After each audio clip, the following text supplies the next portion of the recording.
اعوذ باللہ من الشیطان الرجیم بسم اللہ الرحمن الرحیم۔ سورہ نساء آیت نمبر 1 میں اللہ تعالیٰ فرماتے ہیں، اے انسانوں،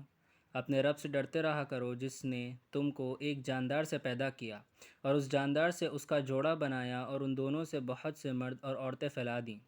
اور اللہ سے ڈرتے رہا کرو جس کے نام سے تم ایک دوسرے سے مطالبہ کیا کرتے ہو، اور خرابت سے بھی ڈرو، بے شک اللہ تم سب کو خوب جانتا ہے۔ آیت نمبر 2 میں اللہ تعالیٰ فرماتے ہیں، اور یتیموں کا مال انہی کو دیتے رہا کرو اور تم اچھی چیز سے بری چیز کو نہ بدلا کرو اور ان کا مال نہ کھایا کرو اپنے مالوں میں ملا کر، کیونکہ ایسا کرنا بہت بڑا گناہ ہے۔ آیت نمبر 3 میں اللہ تعالیٰ فرماتے ہیں، اگر تم کو اندیشہ ہو کہ تم یتیم لڑکیوں کے بارے میں انصاف نہ کر سکو گے تو دوسری عورت جو تم کو پسند ہو اس سے نکاح کر لو، 2 عورتوں سے، 3 عورتوں سے، 4 عورتوں سے۔ اگر تم کو اندیشہ ہو کہ تم انصاف نہ کر سکو گے تو پھر ایک ہی کافی ہے، یا جو لڑکی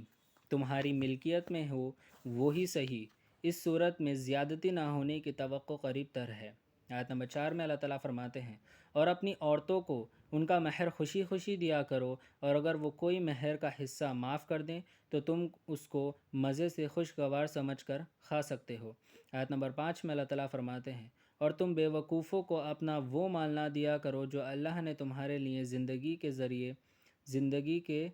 کا ذریعہ بنایا ہے، اور ان مالوں میں ان کو کھلاتے رہو، پہناتے رہو اور ان سے اچھی اچھی باتیں کیا کرو۔ آیت نمبر 6 میں اللہ تعالیٰ فرماتے ہیں، اور تم یتیموں کو آزما لیا کرو یہاں تک کہ وہ بالغ ہو جائیں، پھر اگر تم ان میں کسی قدر تمیز سوجھ بوجھ دیکھو تو ان کے اموال ان کو دے دو، اور ان مالوں کو ضرورت سے زیادہ اٹھا کر، اور اس خیال سے کہ یہ بالغ ہو جائیں، جلدی مت کھاؤ۔ پھر جب ان کے مال ان کے حوالے کرنے لگو تو گواہ بھی کر لیا کرو، اور اللہ ہی کافی ہے حساب لینے والا۔ آیت نمبر 7 میں اللہ تعالیٰ فرماتے ہیں، مردوں کے لیے بھی حصہ ہے جس کو ان کے ماں باپ رشتہ دار چھوڑ مریں، اور عورتوں کے لیے بھی حصہ ہے جس کو ان کے ماں باپ اور بہت قریبی رشتہ دار چھوڑ مریں، وہ چیز تھوڑی ہو یا بہت، حصہ مقرر ہے۔ آیت نمبر 8 میں اللہ تعالیٰ فرماتے ہیں، اور جو تقسیم ترکہ کے وقت دور کے رشتہ داروں، یتیم اور غریب لوگ موجود ہوں تو بالغوں کے حصے میں سے ان کو بھی کچھ دے دیا کرو، اور ان سے نرمی کے ساتھ بات کیا کرو۔ آیت نمبر 9 میں اللہ تعالیٰ فرماتے ہیں، اور ان کو ڈرنا چاہیے جو اپنے پیچھے چھوٹے چھوٹے بچے چھوڑ کر مر جائیں، ان کو ان کی فکر ہو، سو ان کو اللہ سے ڈرتے رہنا چاہیے اور موقع کی بات کریں۔ آیت نمبر 10 میں اللہ تعالیٰ فرماتے ہیں، بے شک جو یتیموں کا مال ناحق کھاتے ہیں وہ اپنے پیٹوں میں آگ ہی بھر رہے ہیں، وہ جلد جلتی آگ میں داخل ہوں گے۔ آیت نمبر 11 میں اللہ تعالیٰ فرماتے ہیں،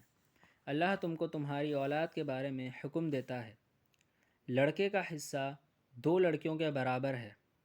اگر صرف لڑکیاں ہی ہوں، 2 سے زیادہ ہوں تو ان لڑکیوں کا ترکہ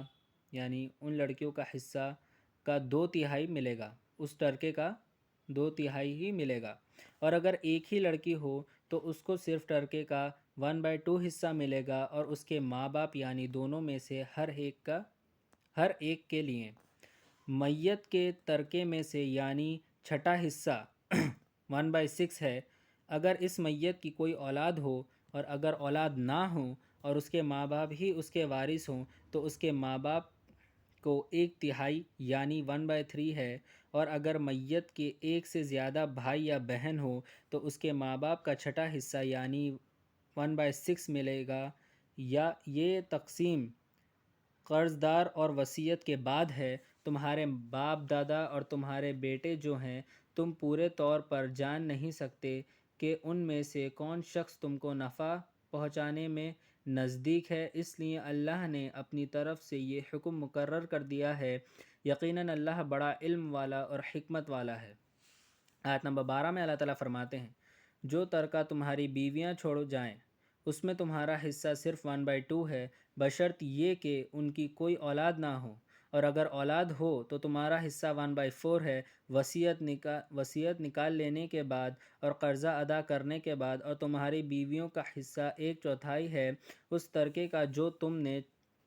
چھوڑا ہے۔ اگر تمہاری اولاد نہ ہو اور اگر اولاد ہو تو تمہاری بیویوں کے ترکے کا حصہ 1/8 حصہ ملے گا وصیت کے بعد جو تم نے کی ہے، یا قرضے کی ادائی کے بعد، اور اگر کوئی میت جس کے میراث دوسروں کو ملے بلکہ وہ میت مرد ہو یا عورت ایسی جو جس کے اصول نہ ہو یا اس کا ایک بھائی یا بہن ہو، تو ان دونوں میں سے ہر ایک کا چھٹا حصہ یعنی 1/6 ہے۔ اگر یہ لوگ اس سے زیادہ ہوں تو وہ سب 1/3 یعنی 1/3 میں سے شریک ہو جائیں گے وصیت اور قرض کی ادائی کے بعد، بشرط کسی کو ضرر نہ پہنچے۔ یہ حکم اللہ کی طرف سے ہے اور اللہ تو خوب جاننے والا ہے۔ آیت نمبر 13 میں اللہ تعالیٰ فرماتے ہیں، یہ سارے احکام اللہ کی حدیں ہیں۔ جو اللہ کی اور اس کے رسول کی فرما برداری کرے گا، اللہ اس کو جنت میں داخل فرمائے گا جس کے نیچے نہریں بہہ رہی ہیں۔ یہ لوگ ہمیشہ انہی میں رہیں گے، یہ بڑی زبردست کامیابی ہے۔ آیت نمبر 14 میں اللہ تعالیٰ فرماتے ہیں، اور جو اللہ اور اس کے رسول صلی اللہ علیہ وآلہ وسلم کی نافرمانی کرے گا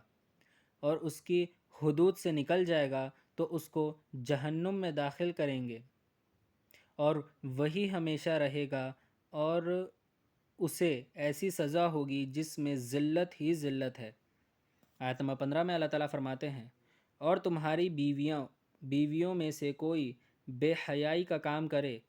تو تم اپنوں ہی میں سے ان پر 4 گواہ کر لو، اور وہ اگر گواہی دے دیں تو تم اپنی بیوی کو گھروں میں قید رکھو یہاں تک کہ موت اس کو ختم کر دے یا پھر اللہ اس کے لیے کوئی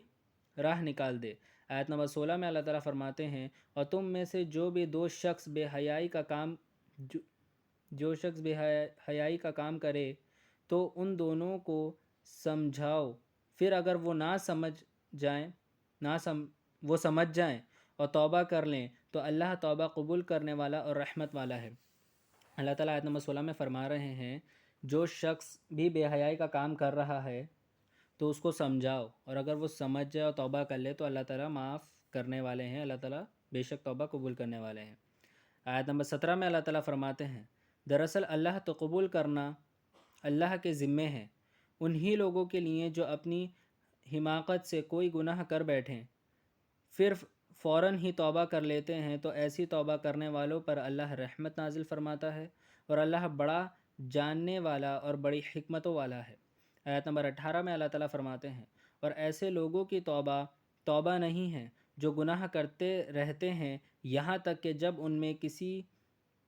کسی کے سامنے موت ہی آ گئی تو کہتے ہیں میں توبہ کرتا ہوں، اور نہ توبہ ان کی حقیقی توبہ ہے۔ اور جو لوگ کفر کی حالت میں موت آ جاتی ہے، جن لوگوں کو کفر کی حالت میں موت آ جاتی ہے، ان کے لیے اللہ نے دردناک عذاب تیار رکھا ہے۔ آیت نمبر 19 میں اللہ تعالیٰ فرماتے ہیں، مومنوں یعنی اے ایمان والو، تم کو جائز نہیں ہے کہ تم زبردستی عورتوں کے وارث بن جاؤ، اور اس نیت سے ان کو مت روکے رکھا کرو کہ تم نے جو ان کو دیا ہے اس میں سے کچھ لے لو، مگر یہ کہ وہ عورتیں کھلی ناشائستہ حرکت کریں تو روکنا ٹھیک ہے، اور ان کے ساتھ اچھی طرح رہو سہو، اگر وہ تمہیں ناپسند ہو تو عجب نہیں کہ اللہ اس میں بہت سی خوبیاں پیدا کر دے۔ آیت نمبر 20 میں اللہ تعالیٰ فرماتے ہیں، اور اگر تم ایک عورت کو چھوڑ کر دوسری کرنا چاہو اور پہلی عورت کو بہت سا مال دے چکے ہو تو اس میں سے کچھ نہ لینا، اور اگر تم الزام لگا کر اور خلا ظلم کر کے اپنے مال لیتے ہو۔ صدق اللہ العظیم و صدق مولانا رسولہ الکریم۔